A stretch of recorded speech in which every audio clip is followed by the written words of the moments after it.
live back lot here, we have a great local nonprofit that needs your help to help our students. And we have Mark and RaeLynn here with Home Start with us here this morning. So glad you guys are here. You guys do such great work. RaeLynn, talk a little bit about this this backpack drive, and then we'll get into what Home Start is and the great things you guys are doing for the community. Sure. So Home Start each year does a backpack drive to supply students going back to school with the things that they need that can sometimes be a burden for families who are facing struggles. Sure. So we collect many backpacks. This year we're shooting for 500. 500? 500 backpacks. Okay.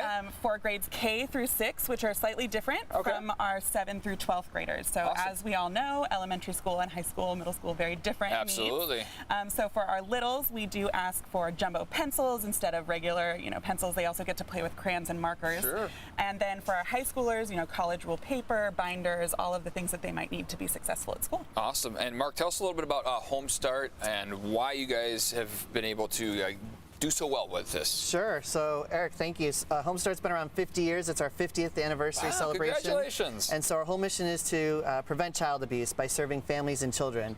And so we have a variety of programs. We like to think that a lot of stories never happen, never hit the news desk because of the great work of our frontline staff and our caring community partners and donors. But we have a variety of prevention services to make sure it hasn't happened, therapy services if it has happened to help the healing, and then a lot of programs to help our families get back on their feet, especially with housing. We all know the cost of living and housing crisis and inflation. So full circle, trying to break the cycle. Yeah, I mean, kids are enjoying summer right now, having a good time, but we have a lot of underserved children in San Diego County that really do need some help. Do we have any idea on the numbers that are out there? It's thousands, and it's getting worse with the economy and the inflation. A lot of our families haven't recovered yet from the effects of the pandemic. A lot of our frontline janitorial staff, restaurant staff, they were laid off and they still haven't recovered. So these backpacks are going to make a big difference in stretching the budgets of our families most in need. Awesome. And RaeLynn, you talked about it. This is something that we need people to step up and do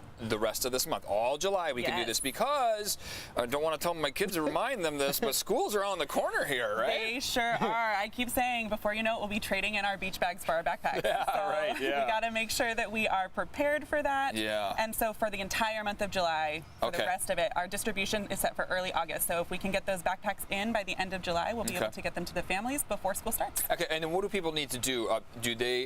There's lots of different ways to go about donating these, right? Yes. Can you walk us through a couple of them? Yeah, so we have a wish list available on Amazon. We actually have 2 wish lists available on Amazon, one for the K through 6 and then one for the 7 through 12. Oh, cool. So if you have a preference and you'd prefer to, shop for a little one that's maybe the same age as your own, you can do that. Or you could just do the same thing. It has all of the things you would need for your kids as well. Okay. So you can use our list as a cheat sheet if you want. Sure. And those Amazon ones can be sent directly to the Home Start office, which is on Texas Street, 5005 Texas Street, Suite 203. Okay. And we also have this wonderful flyer is available on our website. Okay. And what does this walk us through? So they can download that and use it as a shopping list. QR code and everything on there. Or they can use it to shop from Amazon. They can drop it off right at our offices. I like the options that you guys have. I mean, look, let's be honest. Everyone's going to be on Amazon at some point today, right? Mark, I mean, come on. I already have been. Yeah, I think at this point in the morning, I got an alert during the segment. So.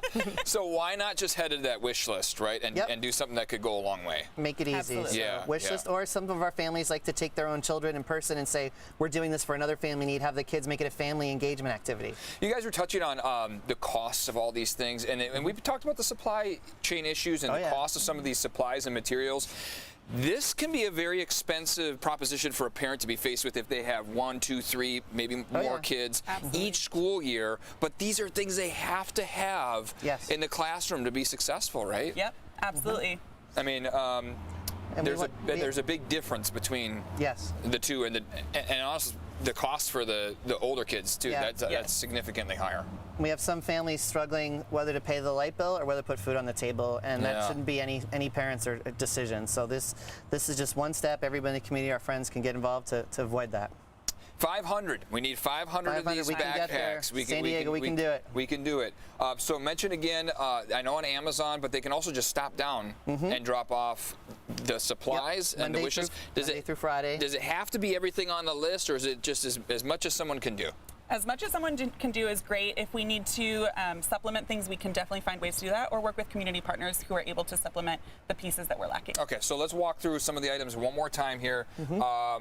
The pencils, the markers, a little bit of everything can fit in here. Reusable water bottle, okay. that's key. Kleenex, we talked about sometimes supplies. The teachers don't have the means to go, or the schools don't provide that, so our staff have requested the Kleenex, all the materials for each subject, college-wide rulers, pencils, then of course the little ones. Yeah, little ones over here. Little ones get a little bit more fun. They get the crayons and the colored pencils and the markers, and then the jumbo pencils is probably the biggest difference here, because their little hands need a little bit of help holding the pencils. They're working on those little mechanical skills, right? Trying to get that handwriting down, and sometimes these guys can really help. And then glue sticks, of course, water bottle as well. Safety scissors are important for the littler ones. And then the backpack size is actually another thing to touch on. The smaller grades, the K through 6, will need smaller bags. Their bodies just can't handle. They don't have those big textbooks quite yet, right? So, you know, smaller backpacks, sturdy though, because what we don't want is them to have to replace it in the middle of the year. And then sturdy backpacks as well for the older. Awesome. Mark, one more time, people can, if they missed some of this or they're just joining us late, what's a website or a location that they can go to learn more? Home-start.org. That's home-start.org. And the drop-off is Monday through Friday, 5005 Texas Street, Mission Valley, 8 to 5:30 down the street. So. Let's change some lives here this July. Let's help out our people that really need it here in San Diego. Thank you guys so much for coming in. And thank you for the great work you do at Homestart. 50 years. 50 Happy birthday to Homestart. Thank you. All right. Thanks so much for joining us, everyone.